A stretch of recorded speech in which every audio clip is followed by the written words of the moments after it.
Shalom saudara-saudara yang dikasihi Tuhan Yesus Kristus. Selamat pagi, selamat berjumpa dalam renungan pada pagi hari ini. Selamat beraktivitas dan selamat melayani Tuhan. Kita bersyukur karena kemurahan Tuhan.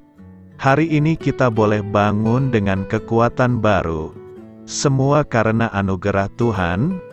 Saat ini sebelum kita mendengarkan renungan firman Tuhan, marilah sama-sama kita berdoa. Bapa kami yang di sorga, Bapa dalam nama Tuhan Yesus Kristus, Tuhan dan Allah kami yang baik, kami bersyukur untuk berkat kemurahan-Mu, di sepanjang malam Tuhan sudah lindungi kami, dan pagi ini kami boleh ada sebagaimana kami adanya. Semua karena berkat kemurahan Tuhan. Saat ini kami mau mendengarkan sabda firman-Mu. Jamah hati kami Tuhan, berikan pengertian yang baru, untuk kami memahami firman-Mu dan taat melakukan kehendak-Mu. Dalam nama Tuhan Yesus, kami berdoa. Haleluya. Amin. Saudara yang terkasih, ayat pembacaan Alkitab kita hari ini terambil dari Matius 22 ayat yang ke-36 sampai 40. Matius 22 ayat 36 sampai 40. Guru, hukum manakah yang terutama dalam hukum Taurat? Jawab Yesus kepadanya, kasihilah Tuhan Allahmu, dengan segenap hatimu dan dengan segenap jiwamu, dan dengan segenap akal budimu. Itulah hukum yang terutama dan yang pertama. Dan hukum yang kedua, yang sama dengan itu, ialah, kasihilah sesamamu manusia seperti dirimu sendiri. Pada kedua hukum inilah tergantung seluruh hukum Taurat dan kitab para nabi. Sahabat suara kasih, ayat emas renungan kita hari ini adalah Matius 22 ayat 37 sampai 39. Jawab Yesus kepadanya, kasihilah Tuhan Allahmu dengan segenap hatimu dan dengan segenap jiwamu dan dengan segenap akal budimu. Itulah hukum yang terutama dan yang pertama, dan hukum yang kedua, yang sama dengan itu, ialah, kasihilah sesamamu manusia seperti dirimu sendiri. Judul renungan kita hari ini adalah Fokus Memperbaiki Hidup Kita, ditulis oleh Debbie Holloway. Sahabat suara kasih, aku membaca sebuah artikel tentang kelebihan berat badan. Sebenarnya tidak membawa resiko kematian lebih tinggi secara teknis. Artikel ini membahas tentang standar kesehatan pemerintah. Namun berat badan normal, mungkin lebih sering dibicarakan oleh masyarakat kita, yang terobsesi dengan tubuh langsing, daripada tentang bahaya yang ditimbulkan oleh kelebihan berat badan. Meskipun kesimpulan ini sangat mengejutkan, mungkin masalah sesungguhnya bukanlah angka berat badan itu sendiri. Ketika seseorang mengalami kelebihan berat badan, menyebabkan kelelahan yang tidak wajar, imobilitas, penyakit, atau ketidaknyamanan. Mungkin masalahnya adalah makan terlalu banyak, makanan yang kurang sehat, sehingga tubuh kita tidak berfungsi dengan benar. Mungkin kita melewatkan gambaran besar tentang kesehatan dan kebugaran, dan terlalu fokus kepada angka berat badan. Saya berani mengatakan bahwa kita juga melakukan hal yang sama pada kehidupan spiritual kita. Mungkin kamu pernah menghakimi rekan seiman dengan memiliki penyakit rohani. Katakanlah bahwa mereka tidak menghadiri ibadah pada hari Minggu. Hal ini dapat membawamu kepada penghakiman, Dengan menggelengkan kepala, sambil mendesah, kamu mengatakan Ibrani 10 ayat 25. Saya pergi pada akhir pekan karena pekerjaanku, jadi tidak mungkin menghadiri ibadah minggu di gereja. Kata mereka, ada banyak hal yang mungkin saja untuk mereka katakan. Banyak hal yang mungkin mengingatkan kita bahwa satu pohon yang mencurigakan mungkin tidak mewakili hutan kehidupan seseorang. Tuhan Yesus berkata bahwa apa yang kita pelajari dari hukum dan dari para nabi dapat diringkas menjadi seperti ini. Yang pertama, cintai Tuhan. Yang kedua, cintai orang lain. Ini adalah hutan, segala sesuatu yang lain hanyalah sebuah pohon.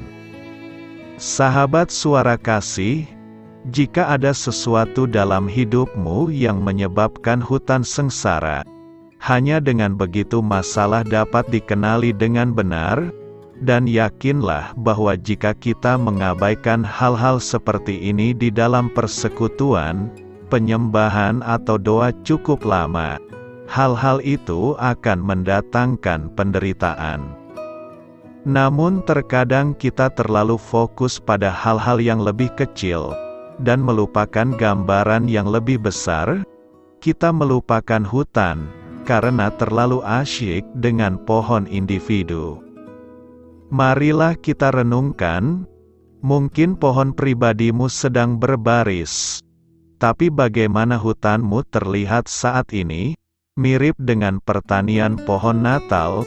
Daripada berfokus pada list menjadi orang Kristen yang baik, tanyakan pada teman atau mentor terpercaya, apakah hidupmu benar-benar menggambarkan cinta Tuhan, dan mencintai orang lain tanpa pamrih.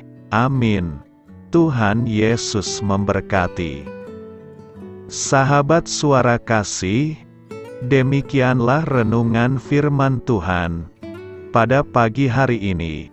Semoga menjadi berkat bagi hidup kita, dan sebelum kita memulai segala aktivitas kita di pagi hari ini, marilah kita berdoa. Bapa kami yang di sorga, Bapa di dalam nama Tuhan Yesus Kristus, terima kasih Bapa, karena Engkau sudah menjadi Allah bagi kami. Kami juga bersyukur Bapa, untuk pertolongan-Mu, penyertaan-Mu, dan atas berkat-Mu di dalam kehidupan kami. Kami berbahagia dan bersyukur Bapa, untuk kebaikan-Mu di pagi hari ini. Tak berkesudahan kasih setia-Mu, tak habis-habisnya rahmat-Mu, selalu baru setiap pagi. Besar kesetiaan-Mu di dalam hidup kami. Terima kasih untuk firman-Mu. Pada pagi hari ini ya Bapa, kami mau belajar dan terus belajar tentang firman-Mu. Firman-Mu yang menguatkan dan meneguhkan iman percaya kami. Firman-Mu yang mengubahkan kehidupan kami. Kami mau berjalan bersama dengan Engkau di sepanjang kehidupan kami Bapa, agar kami tidak tersesat di dalam dunia ini. Terima kasih Bapa, buat kesempatan dan nafas kehidupan yang masih Engkau berikan. Kami mau memakai kehidupan kami untuk hormat dan kemuliaan nama-Mu. Segala pergumulan dan masalah hidup kami serahkan di dalam tangan-Mu. Engkau yang akan menyelesaikannya bagi hidup kami. Kami hanya berharap kepada-Mu, Bapa. Hamba berdoa untuk saudara-saudara kami, yang sudah mendengarkan renungan firman-Mu pada pagi hari ini, yang saat ini sedang mengalami sakit penyakit, pergumulan, masalah, kebutuhan ekonomi. Kiranya Engkau yang jamah, sembuhkan dan pulihkan. Berkati juga perekonomian mereka, serta berikan jalan keluar di setiap pergumulan masalah yang mereka sedang hadapi. Dan ajarlah kami Bapa, untuk selalu berharap dan percaya sepenuhnya kepada Tuhan Yesus. Kiranya Engkau yang terus memberkati kehidupan kami, keluarga kami, dan sanak saudara kami, daerah tempat tinggal kami, bangsa dan negara kami, pemerintah-pemerintah kami. Biarlah semuanya dalam perlindungan-Mu Bapa, dan jadilah sesuai dengan kehendak-Mu yang terbaik di dalam kehidupan kami. Dan pada pagi hari ini ya Bapa, kami mau berterima kasih buat perlindungan-Mu di sepanjang malam yang telah kami lewati. Pagi hari ini, kami akan memulai aktivitas kami sebagaimana mestinya. Kami yakin dan percaya, perlindungan-Mu tetap ada di dalam hidup kami, dan juga di sepanjang hari yang akan kami lewati ini. Terima kasih Bapa. Inilah yang menjadi doa dan permohonan kami. Dalam nama Tuhan Yesus Kristus, kami berdoa. Amin.